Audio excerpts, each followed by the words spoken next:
प्रदेश के प्राथमिक और माध्यमिक के शिक्षक साथियों, सादर नमस्कार। मैं केदार जैन, प्रांताध्यक्ष छत्तीसगढ़ प्रदेश संयुक्त शिक्षक संघ, राष्ट्रीय उपाध्यक्ष टीचर्स फेडरेशन ऑफ इंडिया।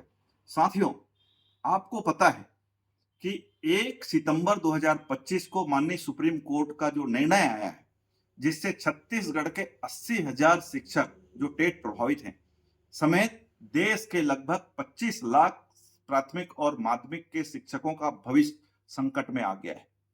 अभी हाल ही में 8 अप्रैल को जेडी बस्तर के द्वारा एक पत्र जारी कर जानकारी मांगी गई है कि पदोन्नति के दायरे में जो शिक्षक आ रहे हैं वे कितने टीईटी परीक्षा उत्तीर्ण किए हैं, अर्थात शिक्षक पात्रता परीक्षा कितने शिक्षकों ने उत्तीर्ण की है, उसकी जानकारी मांगी गई।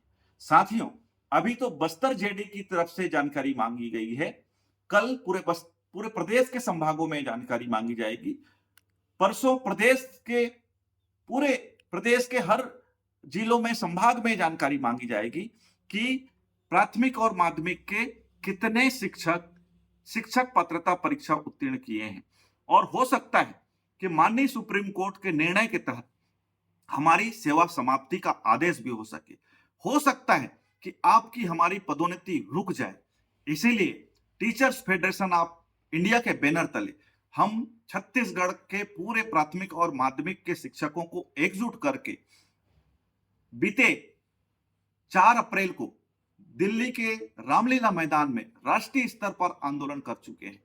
और उस आंदोलन में देश के पूरे प्राथमिक और माध्यमिक के शिक्षक इकट्ठा हुए, हुजूम इकट्ठा हुआ और बड़ा सैलाब शिक्षकों का आया और प्रदर्शन करके हम देश के प्रधानमंत्री और शिक्षा मंत्री से मांग किए हैं कि 20 साल 25 साल जो सेवा दे चुके शिक्षक हैं उन्हें शिक्षक पात्रता परीक्षा की अनिवार्यता से मुक्त रखा जाए।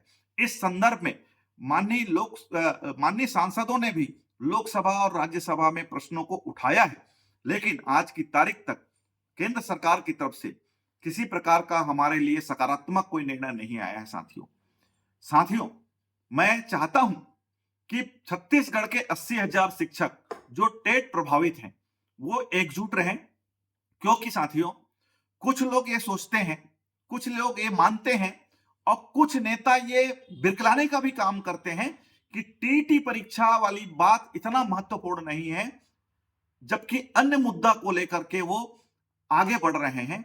मैं आपको कहना चाहता हूं कि आपको पदोन्नति तभी मिलेगी, आपको क्रमोन्नत वेतनमान तभी मिलेगा, आपको पूर्ण पेंशन तभी मिलेगा जब आपकी नौकरी बची रहेगी, आपकी सेवा सुरक्षा रहेगी, आपको तभी ये सारे लाभ मिलेंगे। साथियों, इसीलिए सबसे पहले इस साल हमको एकजुट होकर के शिक्षक पात्रता परीक्षा की अनिवार्यता के विरोध में लामबंद होने की आवश्यकता है।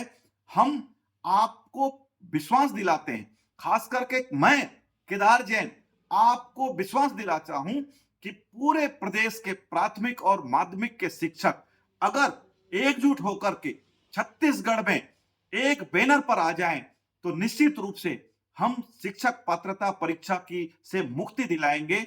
मैं आग्रह करना चाहता हूं वे साथियों को जो संघवाद और संगठनवाद के चलते ये इतना बड़ा मुद्दा जो राष्ट्रीय स्तर का मुद्दा बन गया है, उस मुद्दा पे सहभागिता नहीं निभा रहे हैं और किन्हीं के बहकावे में आकर के एक टेट जैसे गंभीर मुद्दा से अपने आप को दूर रखना चाह रहे हैं। मैं ऐसे तमाम प्राथमिक और माध्यमिक के शिक्षकों से कहना चाहता हूं कि सबसे पहले हमें अपनी सेवा सुरक्षा के बारे में सोचना चाहिए। टेट परीक्षा की अनिवार्यता के लिए हमको एकजुट होकर के लड़ना चाहिए। आगामी अप्रैल के अंतिम सप्ताह में हम बड़ा आंदोलन छत्तीसगढ़ में भी करना चाह रहे हैं। इसमें आप सभी समर्थन करिए। उसके बाद जब आप और हम शिक्षक पात्रता परीक्षा से मुक्त हो जाएंगे, उसके बाद आगे की जो मांगे हैं, प्रथम सेवा की गणना, क्रमोन्नत वेतनमान और जितने प्रकार की मांगे हैं, उसके लिए हम आप सब मिलकर के पृथक से लड़ाई लड़ेंगे। लेकिन फिलहाल आपको और हमको शिक्षक पात्रता परीक्षा की लड़ाई में एकजुट होना पड़ेगा, एक साथ एक मंच में आना पड़ेगा। पुनः मैं निवेदन करना चाहूंगा कि आपको पदोन्नति चाहिए, आपकी सेवा सुरक्षा चाहिए, जो छत्तीसगढ़ प्रदेश संयुक्त शिक्षक संघ को साथ दीजिए, टीचर्स फेडरेशन ऑफ इंडिया को सहयोग प्रदान करिए। आपका भविष्य निश्चित रूप से सुरक्षित होगा। बहुत बहुत धन्यवाद।